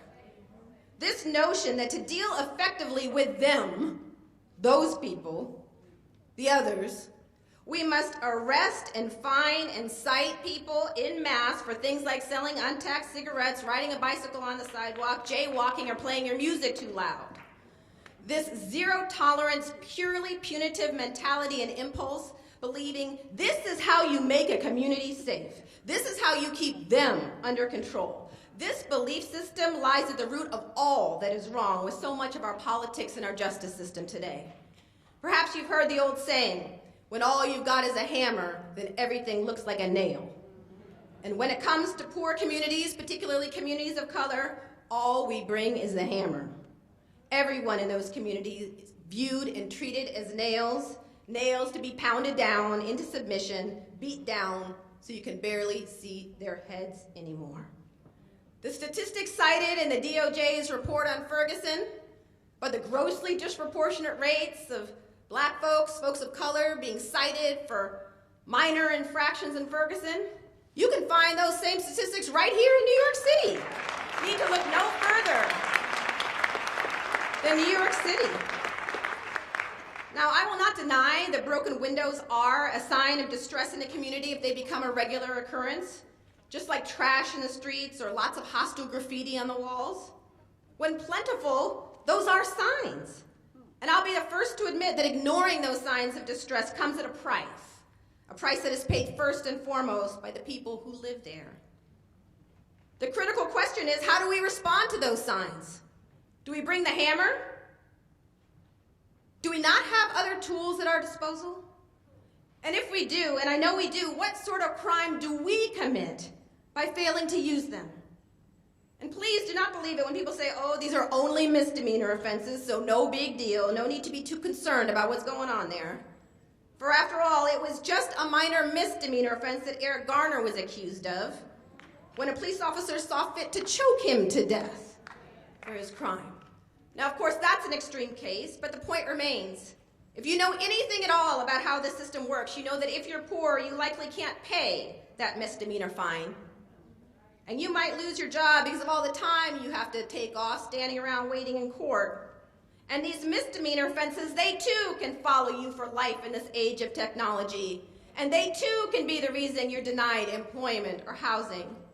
And suddenly this little misdemeanor offense is the reason you're unemployed or homeless, and now this little misdemeanor is being used against you in a sentencing hearing because you robbed a convenience store or sold some weed because you were hungry or desperate for cash.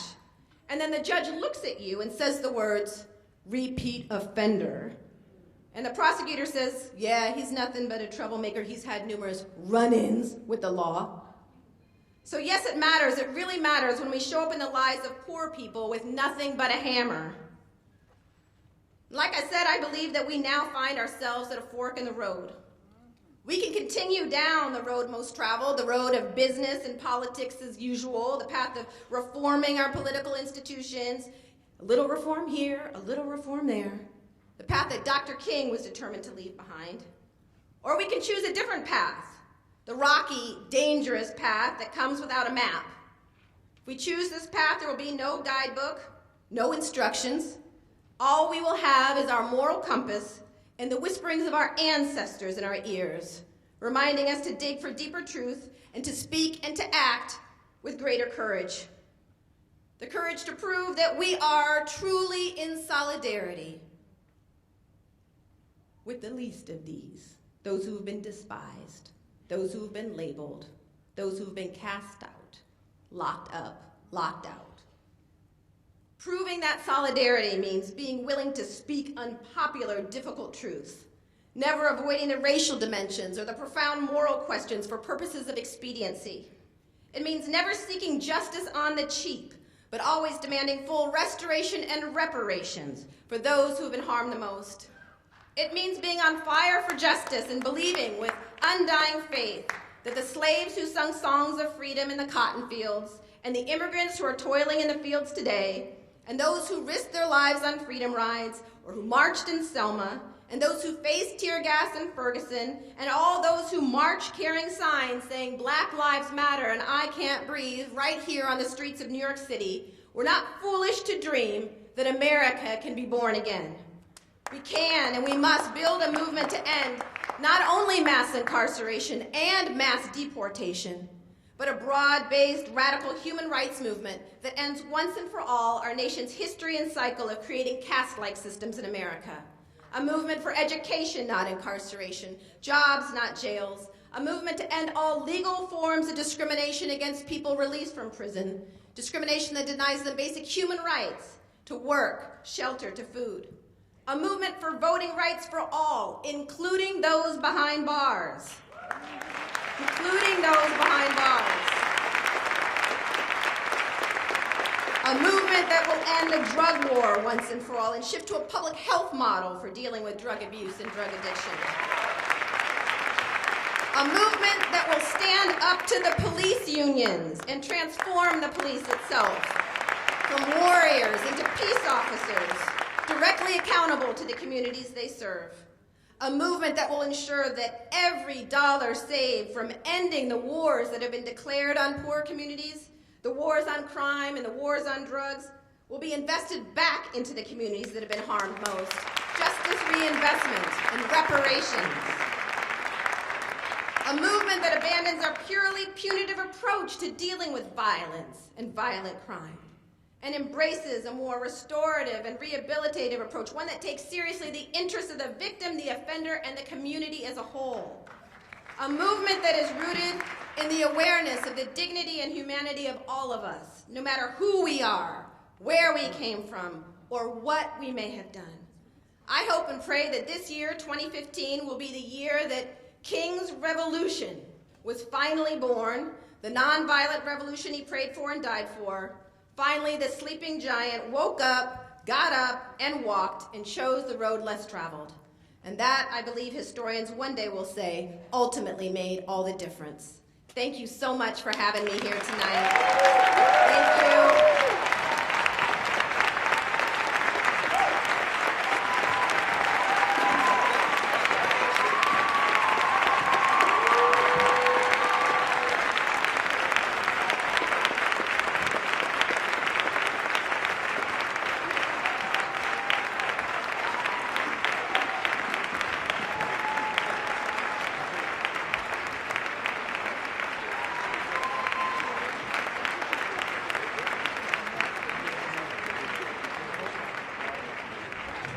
As you can see, there's absolutely no way that we could be exposed to this without giving her an award. So please remain for just 50 seconds. The 7th Annual Health Disparities Conference at Teachers College Club University, the Health Equity and Social Justice Conference, honors Michelle Alexander.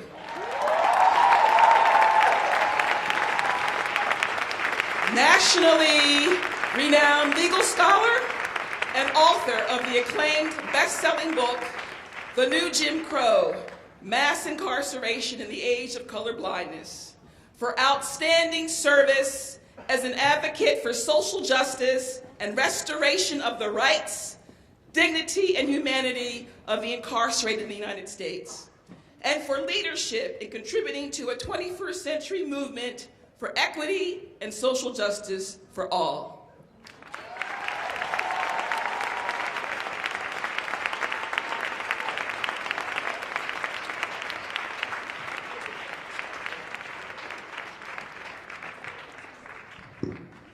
Can we make some noise one more time for Michelle Alexander? Did she bring it or did she bring it? Did she bring it? Impact Theater is about to come back and bless us one last time. But first, I want to acknowledge, we're about to bring the young folks up to bless us, to close us out, set us off properly. I want to acknowledge Governor Jim McGreevey of New Jersey. Give it up for in the building. All right, thank you for being here. And Commissioner of Health for New York City, Mary Bassett, please show us some love for coming out.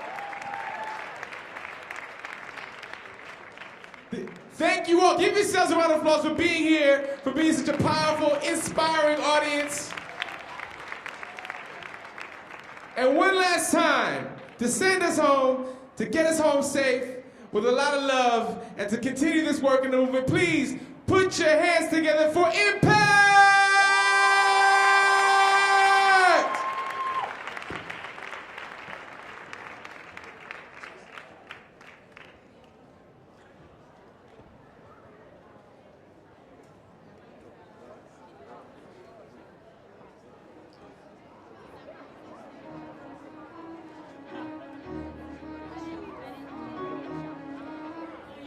Come follow me, you wanna B, the F, the R, the double E. Either way, I know who I am. Like who's can't take my name. Ain't gonna even call me Ben Ray.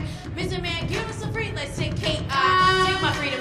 Read him and we've been I. Take my freedom. 6 feet deep. Learn how to read while you were sleeping. Wrote a note to your white man, so it was cheap. While I was weak, hands tied to a tree. We both were breathing, but the tree was speaking. Teaching me to hold on tight to breathe. First reading the mind, then the body believing. When you're free, your brains from chains. Platinum, iron, lead. It's like a rope from the dead. It's like a rope from the bed. It's like you're hungry in the bed. Still starving, Marvin, it's only I wanna be free. We made to be locked in by the slavery. I wanna be free. So free and go to be. I got no chance for me. I wanna be free.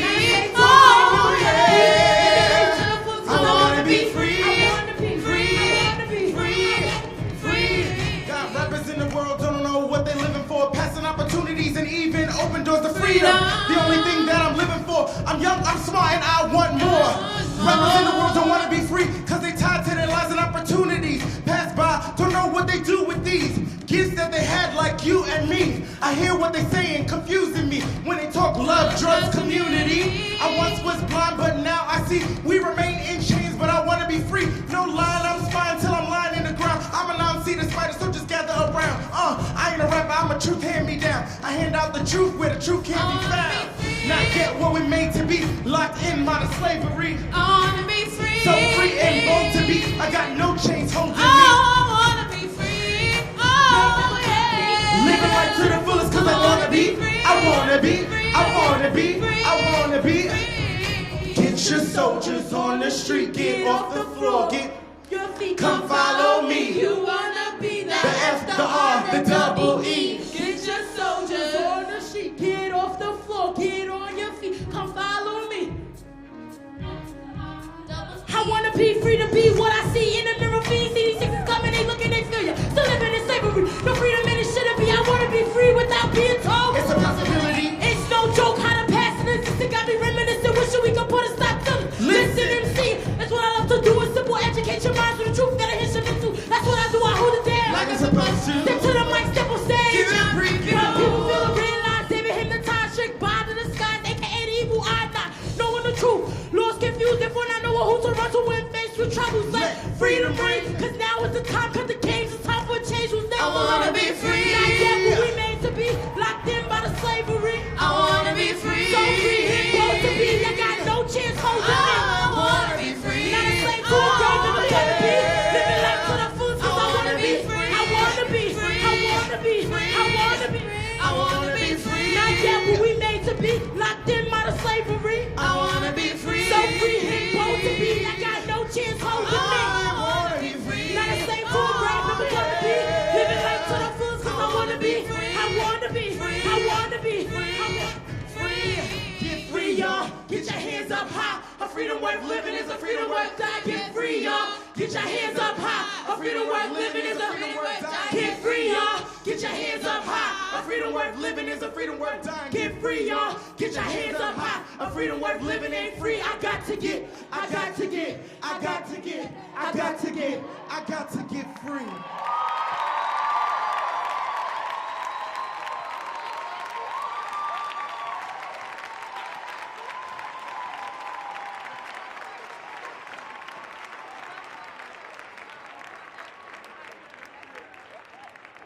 One more time for Impact Repertory Theater. Please give it up for Kathy Boudin, Geraldine Downey. No, we gotta do that. No doubt. The Center for Justice at Columbia University. Please give it up. Y'all have a wonderful night. My name is Breon Bain. Peace.